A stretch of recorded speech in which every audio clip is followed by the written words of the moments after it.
faisant la présentation annuelle de l'annexe fiscale, on souhaite sensibiliser les populations ivoiriennes et principalement nos clients par rapport aux nouvelles dispositions de l'annexe fiscale.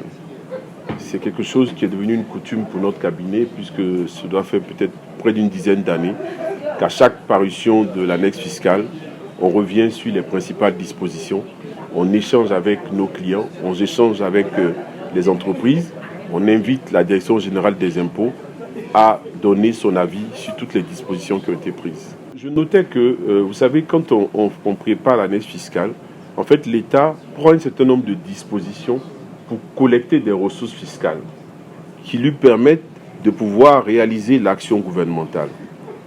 À la fin de l'année, l'État analyse si les projections de ressources fiscales sont réalisées. Et je rappelais à l'entame de mon propos que les ressources fiscales ont été dépassées à hauteur de 61 milliards. Ça veut dire qu'on avait prévu environ 4,478 milliards. On a encaissé plus de 4,500 milliards du fait donc de l'activité des entreprises et des personnes en Côte d'Ivoire. Cette année, la particularité, c'est des mesures de rationalisation du dispositif. C'est-à-dire quoi? On prend des mesures et on se rend compte que leur application pose problème. Leur application est difficile pour les contribuables. Donc là où les mesures qu'on a prises ne sont pas en ligne avec des dispositions internationales. Donc lorsqu'on revient à l'année suivante, on prend un certain nombre de dispositions pour corriger cette situation. Donc ce n'est pas des nouveaux impôts, mais on améliore les impôts qui existaient, on améliore leur applicabilité. Les principales mesures qu'on peut, dans ces 18, celles sur lesquelles on peut revenir, c'est par exemple par rapport à votre activité sur la taxe sur la communication audiovisuelle. Donc certaines entreprises basées à l'étranger utilisent le canal de certaines chaînes de télévision pour passer des messages publicitaires.